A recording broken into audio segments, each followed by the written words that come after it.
got me some plants. Thank you, Ernie. And then there were two that I bought myself. This is one. I love this little pot I put it in. It's a self-watering. See the little rope down there? The water's down here.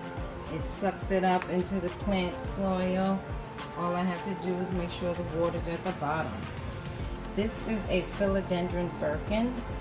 I will put a picture in here so you can see what I'm talking about, but this is a starter plant. So mine is very, very small versus how big this plant can get. And I'm looking forward to seeing it grow. This is a fern that I can't remember. Elkhorn fern, that's what it's called. Elkhorn fern. And as you see the ends of this fern, how it looks like a crazy hand or something, or elk's horns, hence the name Elkhorn. That is one. Here is another. This was a wish list. This is a Burl Marks. I believe it's also a philodendron, but I could be wrong, but it doesn't matter. This plant can get really big too. These cute little pots that these last two plants are in came with the plant. I'm thinking about planting it white, but I'm not sure. Because I got a white pot theme going and I want to stick to it. This is another wish list plant. If you could do touchscreen, you guys would feel that underneath here is like velvet. This is a Calathea rubifolia. I can't remember the name off the top of my head, but this was a major wish list plant. And like I said, you can't really see, maybe a little, the fine hairs that's on it. It is so soft. And I love this plant so much, like I do all my plants.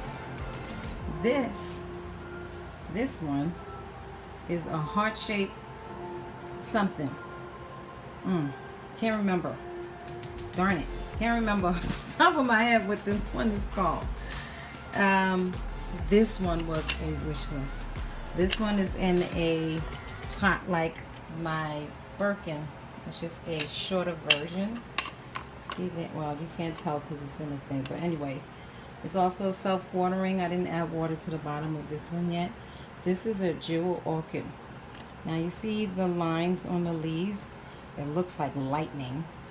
And once this plant establishes itself, you'll see what I'm talking about. This is a major wish list plant. This was also a starter plant that I purchased from Hertz.com. And then this plant here, which is this a Dieffenbachia? It's called Panther plant, but I think it's a Dieffenbachia, but I'm not really sure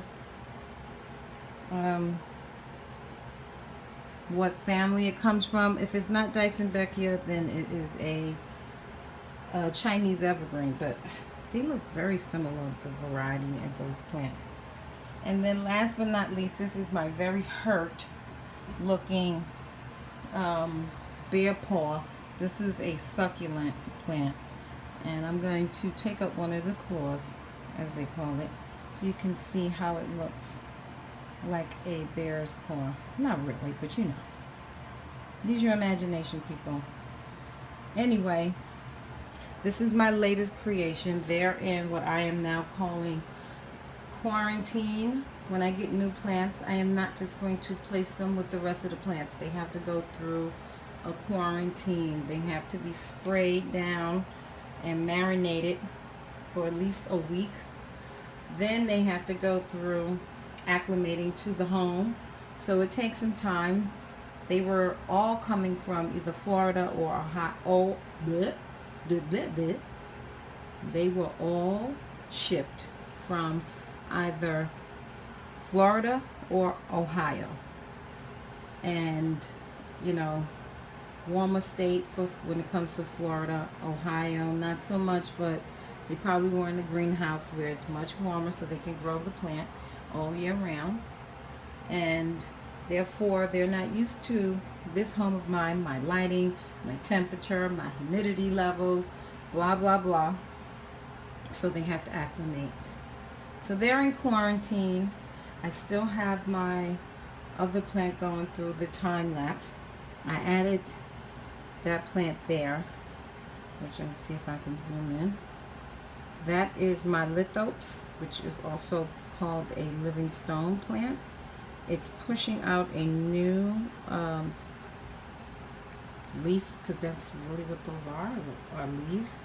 So you see how it's all wrinkly in that area? Let me see if I can get my finger. See, it's not wrinkly right there. That's because this new one is taking the water and everything from the mother, so it can become the main plant, and this part will dry out altogether, and then it'll look like a new plant with nothing around it until it gives birth to its baby. So I'm looking forward to that, and I put that on the time lapse so it can be captured. I'm going to end it at the end of this month. It won't be completed, but that's okay. So right now, here's my babies, my latest babies. Yes. Oh wait, there's one more. Let me go and get it. She's quarantined, but in a different way. This right here, my Calathea mosaica. I believe I'm pronouncing that right. This was also a wish list plant, and I am so happy that I found this one because I was looking for it. This leaf is a little weird. She's in a separate quarantine, but she is quarantined. She came before all the others, and I am loving her. So you see the detail on her leaves, hence the mosaica name. Isn't that pretty? Anyway, there it is. These are my babies. These are all my latest babies. I'm going to chill out on buying plants for at least the rest of this month, because that's only 4 more days. And, you know, spring is around the corner, so you know what that means. New plants, right? You know, if you're a plant lover, you understand. And if you're not, you should be one. So, later guys. Bye-bye.